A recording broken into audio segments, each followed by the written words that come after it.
Wind system, वैश्विक जो पवन तंत्र है इसमें हम ग्रहीय पवनों की बात करेंगे। ग्रहीय पवने या महाद्वीपीय पवने या इन्हें प्लेनेटरी पवने भी कहा जाता है। और ये पवने पढ़ें उससे पहले हम कुछ इसके नियम उनकी बात करेंगे। जैसे सबसे पहले हम जिस नियम की बात करेंगे वो है कोरियोलिस प्रभाव। कोरियोलिस प्रभाव, कोरियोलिस प्रभाव क्या है? फ्रांसीसी विद्वान कोरियोलिस ने वैश्विक पवनों का अध्ययन करते हुए ये बताया कि पवने अपनी मूल दिशा से चलती हुई विक्षेपित हो जाती हैं। कोरियोलिस प्रभाव क्या है कि कोई भी पवन अपनी मूल दिशा से चलती हुई विक्षेपित हो जाती है। विक्षेपण का मतलब जैसे इस प्रकार से ये कोई पवन चल रही है दक्षिण से उत्तर की ओर, तो ये अपनी मूल दिशा से या तो ये दाईं तरफ मुड़ जाएगी या ये बाईं तरफ मुड़ जाएगी इस तरह से। तो मूल दिशा में क्या हो रहा है? विक्षेपण। तो कोरियोलिस प्रभाव का तात्पर्य सीधा सा ये होता है कि सीधी चलती हुई पवन अपनी मूल दिशा से मुड़ जाती है, विक्षेपित हो जाती है। इसे हम क्या कहेंगे? कोरियोलिस प्रभाव। पवनों के बारे में जो दूसरा जो नियम आता है, दूसरा जो नियम है वो है फेरल का नियम। फेरल का नियम कोरियोलिस की बात का समर्थन करते हुए फेरल ने बताया कि कोरियोलिस बिल्कुल सही कह रहे हैं कि पवनें अपनी मूल दिशा में चलती हुई मुड़ जाती हैं, लेकिन किस दिशा में मुड़ती हैं ये बात कौन बताएंगे? फेरल। फेरल ने बताया कि उत्तरी गोलार्ध में चलती हुई पवनें दाएं हाथ की ओर मुड़ती हैं और दक्षिणी गोलार्ध की सीधी चलती हुई पवनें बाएं हाथ की ओर मुड़ती हैं। तो आप इस तरह से इसको समझेंगे जैसे कि माना कि ये ग्लोब है, ग्लोब के ऊपर वैश्विक पवनें किस प्रकार से चलती हैं। ये 0 डिग्री अक्षांश है, ये 5 डिग्री उत्तरी अक्षांश और ये 5 डिग्री उत्तरी अक्षांश, ये 5 डिग्री दक्षिणी अक्षांश। वैश्विक पवनों के संदर्भ में इसे कहा जाता है विषुवत रेखीय निम्न वायुदाब पेटी। इस विषुवत रेखा के उत्तर में उत्तरी गोलार्ध और दक्षिण में दक्षिणी गोलार्ध। तो माना कि फेरल के नियम की अगर हम बात करें हल्की सी, तो अपने आप को यहां विषुवत रेखा पर आप खड़ा कीजिए और सामने जब आप मुंह करेंगे तो दक्षिणी गोलार्ध की जो पवनें होंगी वो कौन सी दिशा में मुड़ेंगी? बाएं, लेफ्ट। और जैसे ही उत्तरी गोलार्ध की हम बात करेंगे तो माना कि अपने आप को यहां खड़ा करिए विषुवत रेखा के ऊपर, और जैसे हम ऊपर की ओर चलेंगे, उत्तर की ओर चलेंगे, तो पवन कौन सी दिशा में मुड़ेगी? राइट, दाएं हाथ की ओर मुड़ेगी। कोरियोलिस बताते हैं कि पवनें अपनी दिशा से विक्षेपित होती हैं, लेकिन ये नहीं बताते हैं किस दिशा में होती हैं। जबकि फेरल बता रहे हैं कि पवन दक्षिणी गोलार्ध में बाएं और उत्तरी गोलार्ध में दाएं मुड़ती हैं। पवनों के संबंध में तीसरा एक नियम और है बायज बेल्ट का नियम। बायज बेल्ट का नियम। कोरियोलिस और फेरल की बात का समर्थन करते हुए बायज बेल्ट ने बताया कि दोनों उपरोक्त विद्वान सही कह रहे हैं, लेकिन दक्षिणी गोलार्ध में जो पवनें बाएं ओर घूमती हैं तो दक्षिणी गोलार्ध में पवन के बाईं ओर उच्च दाब और दाहिनी ओर निम्न दाब होता है। ये दक्षिणी गोलार्ध की पवनों की बात हो गई। उत्तरी गोलार्ध में कहेंगे कि उत्तरी गोलार्ध में पवनें राइट घूम रही है, दाएं घूम रही है, तो दाएं हाथ की ओर यानी जिस ओर पवन घूम रही है उस ओर उच्च दाब और विपरीत साइड में निम्न दाब होता है। तो पवनों के संदर्भ में 3 नियम ये काम करते हैं: कोरियोलिस प्रभाव, फेरल का नियम और बायज बेल्ट का नियम। अब आप आगे देखिए, बड़ा शानदार सा टॉपिक है पवनों का। सबसे पहले हम पढ़ेंगे यहां पर वायुदाब पेटियां। ये ग्लोब का जो प्रारूप है इसमें सबसे पहले अक्षांश है। इस 0 डिग्री के उत्तर में ये 5 डिग्री उत्तरी अक्षांश है और ये 5 डिग्री दक्षिणी अक्षांश है। और ये जो पवन पेटी है, इस पवन पेटी को कहा जाता है विषुवत रेखीय निम्न वायुदाब पेटी। विषुवत रेखीय निम्न वायुदाब पेटी। ये विषुवत रेखा के दोनों ओर 5 डिग्री उत्तरी अक्षांश और 5 डिग्री दक्षिणी अक्षांशों के बीच होती है। इसके बाद हम एक और अन्य पेटी की बात करेंगे जिसे कहते हैं कुपोषण उच्च दाब पेटी। ये जो पेटी होती है 30 से 35 डिग्री उत्तरी अक्षांशों के बीच होती है। नॉर्थ लैटिट्यूड 30 से 35 डिग्री उत्तरी अक्षांश। 30 से 35 के बीच में ये जो वायुदाब पेटी है इसे कहा जाता है कुपोषण उच्च दाब पेटी। बार बार हम वायुदाब ना लिख करके उच्च दाब डायरेक्ट भी लिख सकते हैं। कुपोषण उच्च दाब पेटी 30 से 35 डिग्री उत्तरी अक्षांशों के बीच होती है। इसके अलावा एक और जो पेटी होती है 60 से 65 डिग्री उत्तरी अक्षांशों के बीच, इसे कहा जाता है उपध्रुवीय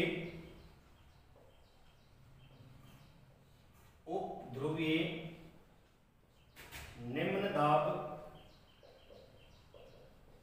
पेटी। और लास्ट की जो पेटी होती है वो होती है ध्रुव के आसपास के इलाके में, जिसे ध्रुवीय वायुदाब पेटी कहते हैं। इसे हम कहेंगे ध्रुवीय उच्च दाब पेटी। ध्रुवीय उच्च दाब पेटी ग्लोब पर कुल मिलाकर 7 वायुदाब पेटियां हैं। जो उत्तरी गोलार्ध में जो कंडीशन बनी है, जैसे कि कुपोषण उच्च दाब पेटी 30 से 35 डिग्री अक्षांशों में है, उपध्रुवीय निम्न दाब पेटी 60 से 65 डिग्री अक्षांशों के बीच है, और ध्रुवीय पेटी ये सेम स्थिति दक्षिणी गोलार्ध में भी बनती है। जैसे एक बार हम दक्षिणी गोलार्ध की पेटियां भी लिख लें। ये जो पेटी है 30 से 35 डिग्री नॉर्थ लैटिट्यूड दक्षिणी अक्षांश, सेम नाम है कुपोषण उच्च दाब पेटी। कुपोषण उच्च दाब पेटी। नेक्स्ट जो पेटी होगी 60 से 65 साउथ लैटिट्यूड,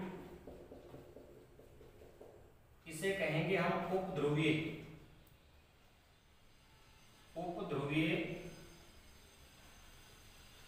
निम्न दाब पेटी। और लास्ट की जो पेटी होगी इसका वही नाम होगा जो उत्तरी गोलार्ध में था, ध्रुवीय उच्च दाब पेटी। कुल मिलाकर के ग्लोब पर 1 2 3 4 5 6 7 कुल मिलाकर के 7 वायुदाब पेटियां हैं, जिनमें से कुछ उच्च दाब पेटियां हैं और कुछ निम्न दाब पेटियां हैं। अब हम सबसे पहले उत्तरी गोलार्ध की वायुदाब पेटियों की बात करेंगे। आप ध्यान रखेंगे फेरल का नियम, कोरियोलिस प्रभाव और बायज बेल्ट का नियम। आप ध्यान दें, इधर पवन हमेशा उच्च दाब से निम्न दाब की ओर चलती है। उच्च दाब से किधर चलती है? निम्न दाब की ओर चलती है। तो आप थोड़ा सा इधर ध्यान दें, विषुवत रेखीय पेटी कैसी है? निम्न दाब। विषुवत रेखीय निम्न वायुदाब पेटी, इसके ऊपर जो 30 से 35 डिग्री अक्षांशों के बीच है उपोष्ण उच्च दाब पेटी।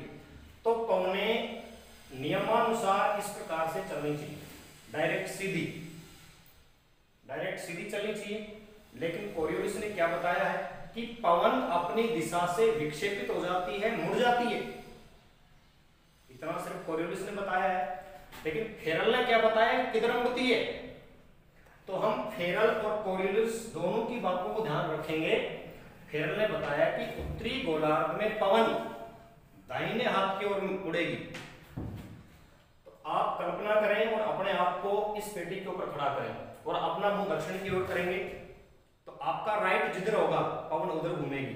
जैसे मेरा राइट इधर है, तो ये सीधी चलती हुई जो पवन है इसकी दिशा इस तरह से होगी।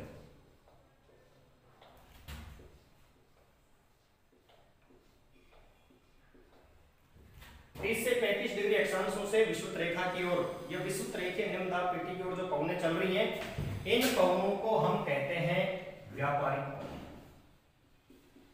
कैसी पवनें कहते हैं इन्हें हम? ये व्यापारिक पवनें हैं। उत्तरी गोलार्ध की व्यापारिक पवनें, क्योंकि व्यापारिक पवनें दक्षिणी गोलार्ध में भी हैं, उनको हम पढ़ेंगे बारी बारी से। व्यापारिक पवनों की जो दिशा है, इस दिशा को आप इस तरह से ज्ञात कर सकते हैं, नॉर्थ, साउथ, ईस्ट और वेस्ट। तो ये पवनें इस तरह से चल रही हैं उत्तर पूर्व से दक्षिण पश्चिम की ओर। पवनें किधर से किधर चल रही हैं? उत्तर पूर्व से दक्षिण पश्चिम की ओर। तो कहने का तात्पर्य ये हुआ कि उत्तरी गोलार्ध की जो व्यापारिक पवनें हैं, इनकी दिशा है उत्तर पूर्व से दक्षिण पश्चिम। नेक्स्ट पेटी की आप और ध्यान देंगे। अगली जो पेटी है उपध्रुवीय निम्न वायुदाब पेटी, और ये उपध्रुवीय निम्न वायुदाब जो पेटी है 60 से 65 डिग्री अक्षांशों के बीच चल रही है। कितने अक्षांशों के बीच? 60 से 65।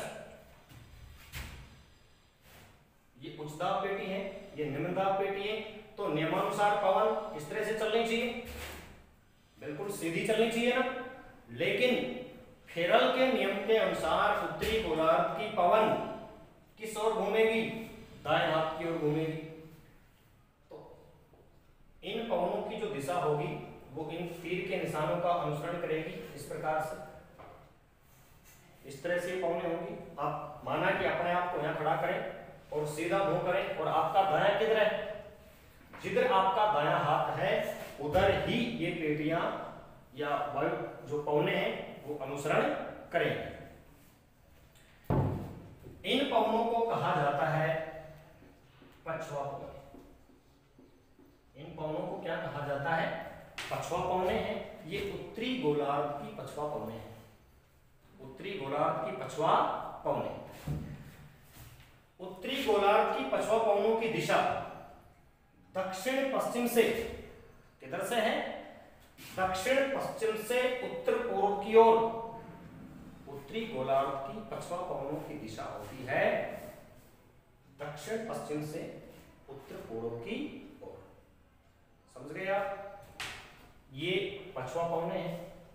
इसके बाद में अगली जो पेटी है ध्रुवीय उच्च दाब पेटी, और 60 से 65 के बीच में आती है उपध्रुवीय निम्न दाब पेटी। तो हमने अभी बात की है कि पवन हमेशा उच्च दाब से किधर चलेगी? निम्न दाब की ओर। तो ध्रुव से जो पवन चलेगी वो इस तरह से चलनी चाहिए। लेकिन गोलार्ध कौन सा है? उत्तरी। गोलार्ध कौन सा है? उत्तरी है। और उत्तरी गोलार्ध होने के कारण पवन किस दिशा में घूमेगी? राइट। राइट हैंड की तरफ मुड़ेगी पवन। तो आपका जो राइट हैंड होगा, अपने आप को यहां आप खड़ा कर सकते हैं इस तरह से, और जैसे दक्षिण की ओर आप इस तरह से चलेंगे तो आपका दायां, तो आपका दायां इस साइड में होगा। ये इन पवनों की दिशा है, और इन पवनों को हम कहते हैं ध्रुवीय पवन। इन्हें हम क्या कहते हैं? ये ध्रुवीय पवनें हैं। ध्रुवीय पवनें और व्यापारिक पवनें, इनकी डायरेक्शन सेम है। ध्रुवीय पवनें और व्यापारिक पवनों की डायरेक्शन सेम है। आप तीर के जो निशान की जो दिशा है उसके अनुसार इस चीज को देख सकते हैं। कुल मिलाकर के ये उत्तरी गोलार्ध की पवनें होंगी। इसी प्रकार हम दक्षिणी गोलार्ध की पवनों की बात करेंगे। दक्षिणी गोलार्ध की जो पवनें हैं विषुवत रेखीय निम्न दाब पेटी की ओर चलेगी। 30 से 35 डिग्री दक्षिणी अक्षांशों से विषुवत रेखा की ओर जो पवनें चलेंगी, तो ये जो पेटी है इस पेटी का क्या नाम है? उपोषण उच्च दाब पेटी। उपोषण उच्च दाब पेटी से विषुवत रेखीय निम्न दाब पेटी की ओर दक्षिणी गोलार्ध की व्यापारिक पवनें चलेगी। तो आप अपने आप को यहां खड़ा कर सकते हैं। कल्पना कीजिए कि आप यहां खड़े हुए हैं और आपका मुंह उत्तर की ओर है, और आपका मुंह जब उत्तर की ओर है, गोलार्ध कौन सा है? दक्षिणी। दक्षिणी गोलार्ध की पवनें बाएं हाथ की ओर मुड़ेंगी। कौन से हाथ की ओर? बाएं, लेफ्ट हैंड की ओर। तो जैसे मैं इधर खड़ा हूं तो मेरा बायां इधर है, तो ये पवनें इस तरह से चलेंगी। बाएं हाथ की ओर मुड़ती हुई ये पवनें चलेंगी और विषुवत रेखा के पास जाकर के विषुवत रेखा के ऊपर ये नीचे उतरेंगी। तो इनका नाम भी है व्यापारिक पवनें, लेकिन ये दक्षिणी गोलार्ध की व्यापारिक पवनें हैं। दक्षिणी गोलार्ध की व्यापारिक पवनें, ये उत्तरी गोलार्ध की व्यापारिक पवनें। दोनों तरफ की व्यापारिक पवनें विषुवत रेखा के ऊपर नीचे उतरती हैं। कहां नीचे उतरती हैं? विषुवत रेखा के ऊपर, लेकिन इनकी दिशा, इनकी डायरेक्शन अलग अलग होती है। जहां भी आपको डायरेक्शन में समस्या आए, आप इस तरह से इस डायग्राम के माध्यम से पवनों की डायरेक्शन निकाल सकते हैं। जैसे इन पवनों की जो डायरेक्शन है वो ये है। तो कहने का तात्पर्य ये जो पवन चल रही है दक्षिणी गोलार्ध की व्यापारिक पवन, इनकी जो दिशा है दक्षिण पूर्व, ईस्ट और साउथ के बीच से निकल रही है। तो हम क्या कहेंगे? दक्षिण पूर्व से उत्तर पश्चिम। दक्षिणी गोलार्ध की व्यापारिक पवनों की दिशा है दक्षिण पूर्व से उत्तर पश्चिम की ओर। ठीक है।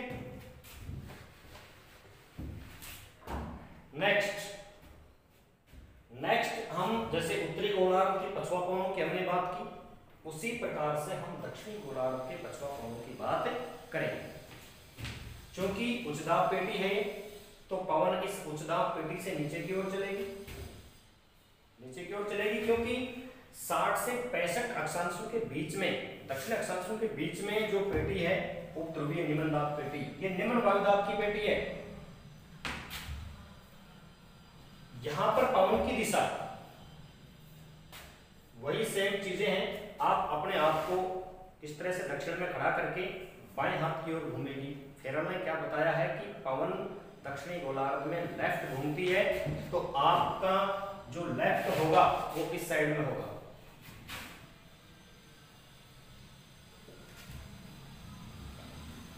ये दक्षिणी गोलार्ध की पछुआ पवन है। दक्षिणी गोलार्ध की पछुआ पवन जो 30 से 35 डिग्री दक्षिणी अक्षांशों से लेकर 60 से 65 30 से 35 डिग्री अक्षांशों से लेकर 60 से 65 डिग्री अक्षांशों की ओर चलेंगे। इसमें थोड़ी कंफ्यूजन ये हो गया है कि बायां होगा इधर, बायां हाथ किधर होगा? इधर होगा, और इन पवनों की जो दिशा रहेगी वो किस तरह से रहेगी?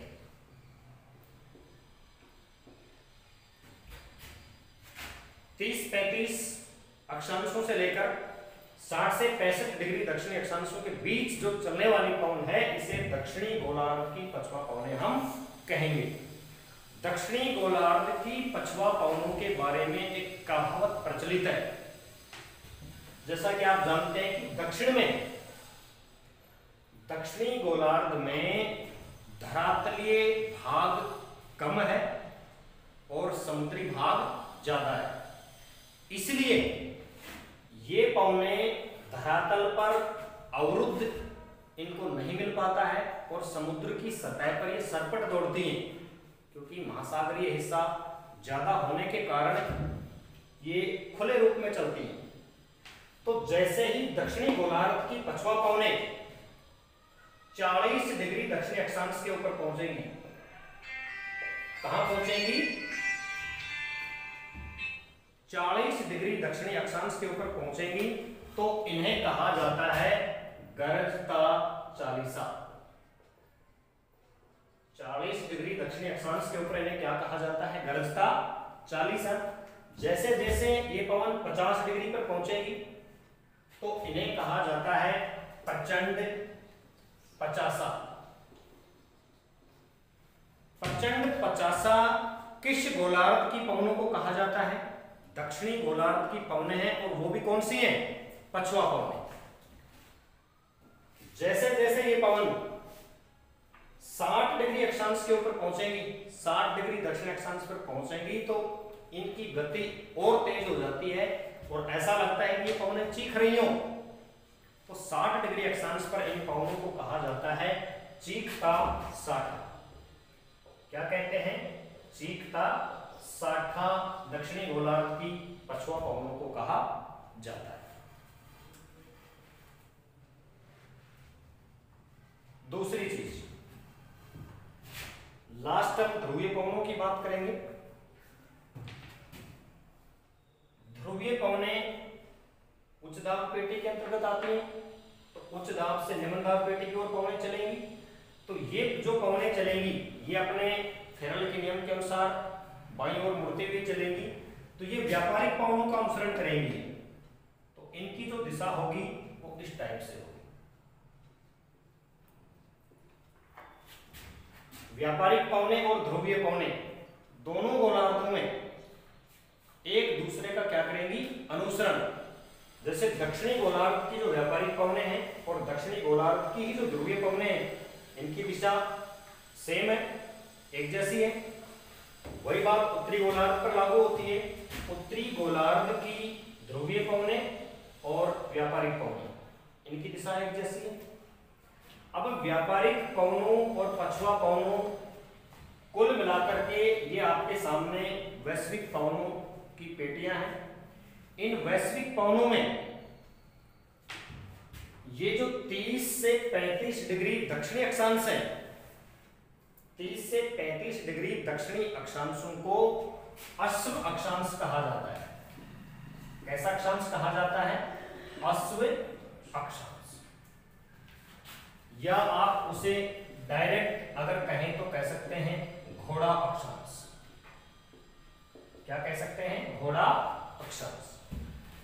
ऐसा कहा जाता है कि पहले प्राचीन समय में घोड़ों के व्यापारी अरब आदि देशों से जो घोड़े खरीद कर लाते थे, और जैसे ही उनको वो समुद्री रास्ते से जहाजों में भरकर उन घोड़ों को अपने गंतव्यों पर जहां ले जाते थे, और जब उनके घोड़ों से लदे जहाज इन 30 से 35 डिग्री अक्षांशों के आसपास पहुंचते थे, यहां पर वो जहाज पानी में या समुद्र में डूबने की स्थिति में आ जाते थे। तो उन व्यापारियों को अपनी जान बचाने के लिए कुछ घोड़ों को समुद्र में फेंकना पड़ता था, जिससे जहाज का भार कम हो जाता था। इसीलिए उन्हीं के नाम के आधार पर इन अक्षांशों का नाम क्या पड़ा है? अश्व अक्षांश या घोड़ा अक्षांश, हॉर्स लैटिट्यूड। इन सब के बाद थोड़ा सा आप और अगर इन पेटियों में गहराई के क्वेश्चन की अगर बात करेंगे, जिसमें आप किसी भी प्रकार के आपके प्रश्न वो हल हो जाएंगे। उत्तरी गोलार्ध की जो व्यापारिक पवनें हैं, ये विषुवत रेखा के ऊपर जो पेटी है, विषुवत रेखा निम्नदाब पेटी, इस पेटी के ऊपर यहाँ नीचे उतरेंगी, और नीचे उतरने के बाद में यहाँ अत्यधिक टेम्परेचर के कारण गर्म होगी, और गर्म होने के बाद ये पवनें वापस इसी स्थान पर चली जाएंगी इस प्रकार से।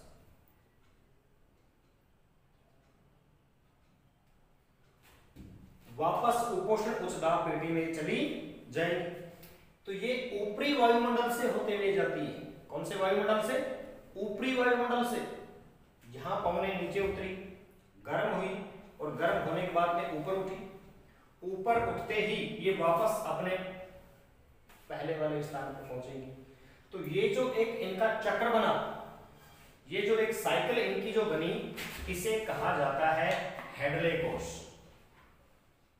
इसे क्या कहते हैं? इसे हेडले कोष कहा जाता है। बड़े जटिल प्रकार के प्रश्न और शानदार कंसेप्ट के प्रश्न यहां से पूछे जाते हैं।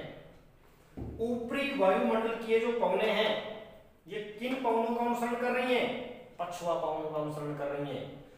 ऊपरी वायुमंडल की व्यापारिक पवनें और धरातल की पछुआ पवनें, इनकी दिशा एक है ना, आपको नजर आ रही है, इन दोनों की एक दिशा है। तो इन्हें ऊपरी वायुमंडल की क्या कह सकते हैं? इन्हें पछुआ, ऊपरी वायुमंडल की पछुआ पवनें। और ऊपरी वायुमंडल की पछुआ पवनें कौन सा कोष बनाती हैं? हेडले कोष। दोबारा से आप इसके ऊपर ध्यान देंगे। धरातल की व्यापारिक पवनें ऊपरी वायुमंडल में जाकर के पछुआ पवनों की दिशा के अनुसार चलती हैं, तो इसलिए इन्हें ऊपरी वायुमंडल की पछुआ पवन भी कहा जाता है। ऊपरी वायुमंडल की पछुआ पवन। नेक्स्ट, अगला जो कोष आप देखेंगे वो आप इस साइड में देख सकते हैं।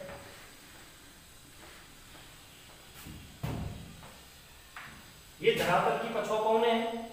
धरातल की पछुआ पवनें यहां उपध्रुवीय पेटी पर नीचे उतरेंगी और यहां से नीचे उतरने के बाद में ये पवनें वापस ऊपर उठेंगी और ऊपर उठने के बाद इनकी दिशा होगी ये, यानी अपने मूल स्थान पर, मूल पेटी में वापस लौट आएंगी। तो इन जो पवनों की दिशा होगी वो इस तरह से होगी।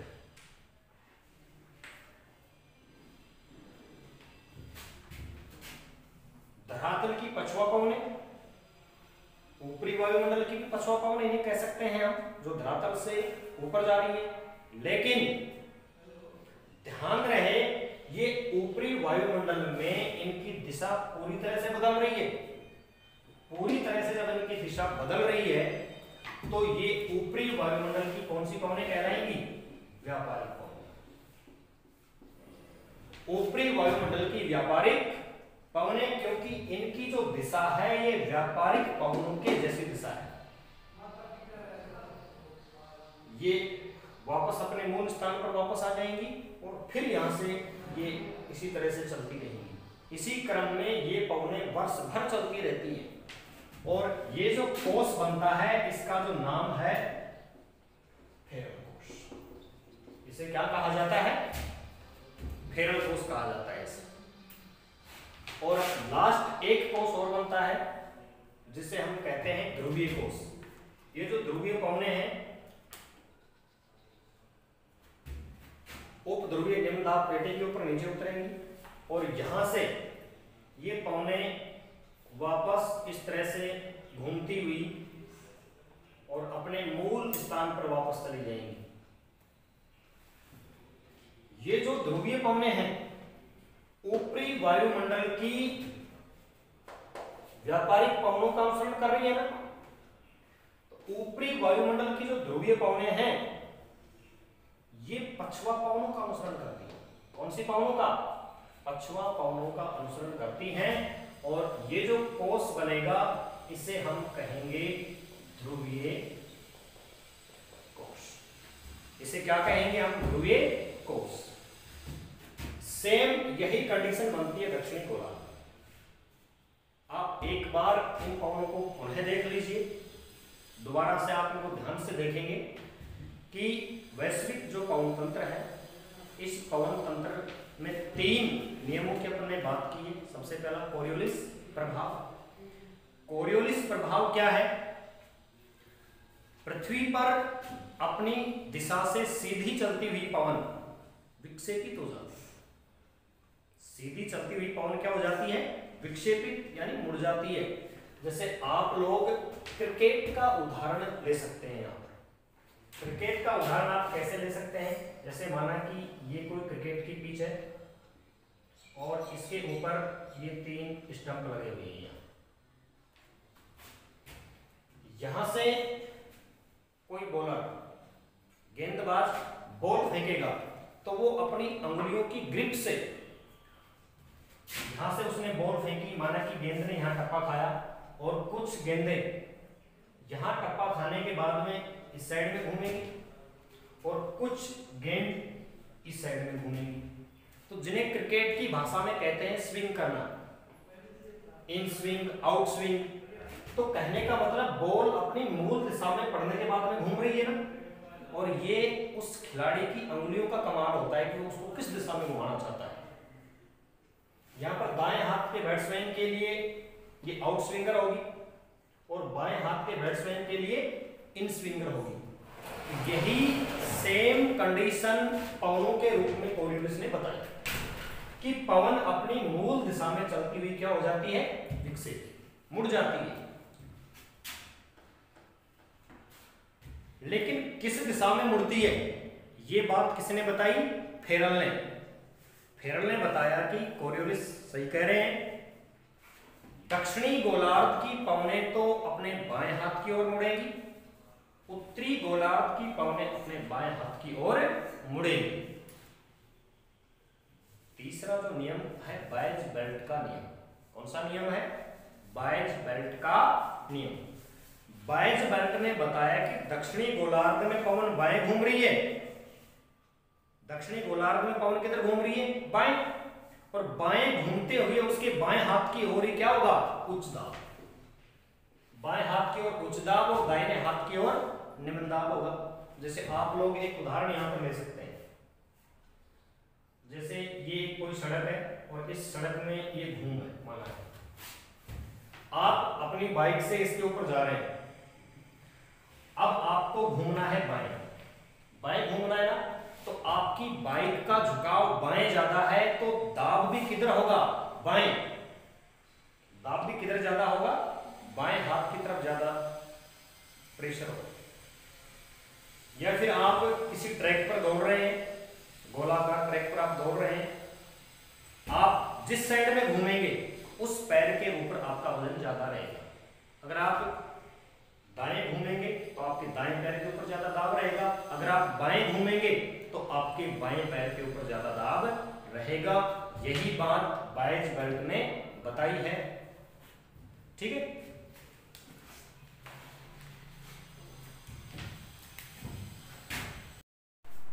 पृथ्वी की घूर्णन गति और पृथ्वी का गुरुत्वाकर्षण के संयुक्त प्रभाव से आप लोग ध्यान देंगे, वायुदाब पेटियों को कुछ अन्य आधार पर भी इनका वर्गीकरण किया गया है, जिसमें पृथ्वी की घूर्णन गति और गुरुत्वाकर्षण का संयुक्त प्रभाव काम करता है। पृथ्वी की घूर्णन गति और गुरुत्वाकर्षण के कारण कुछ वायुदाब पेटियां हैं जिन्हें हम क्या कहेंगे, गतिजन्य। ऐसी पेटियां होंगी वो गतिजन्य। कुछ पेटियां तापमान के आधार पर होती हैं जिन्हें हम कहेंगे तापजन्य पेटियां। ऐसी पेटियां तापजन्य। अब पृथ्वी पर कुल मिलाकर के 7 वायुदाब पेटियां हैं, इनमें से 3 पेटियां तो हैं तापजन्य। कितनी पेटियां हैं, 3, जिसमें सबसे पहली जो पेटी है वो है विषुवत-रेखीय निम्न वायुदाब पेटी। तापमान का प्रभाव ज्यादा है इसलिए तापजन्य पेटी है। इसके अलावा उत्तरी ध्रुवीय उच्च दाब पेटी और दक्षिणी ध्रुवीय उच्च दाब पेटी, ये दोनों पेटियां भी तापजन्य पेटियां हैं, क्योंकि यहाँ तापमान का प्रभाव कम होता है, बर्फ पड़ती है ध्रुव के ऊपर। इस कारण ग्लोब पर कुल मिलाकर के 3 तापजन्य पेटियां होंगी। सीधी सी बात करें तो एक पेटी बीच की और 2 लास्ट की, एक विषुवत-रेखीय और दोनों ध्रुवीय पेटी। इसके अलावा गतिजन्य पेटियां पृथ्वी के गुरुत्वाकर्षण और घूर्णन गति के कारण इनका निर्माण होता है। उपोष्ण उच्च दाब पेटी और उपध्रुवीय निम्न दाब पेटी, दोनों गोलार्धों की ये जो पेटियां हैं, 4 पेटियां, ये गतिजन्य पेटियां होंगी।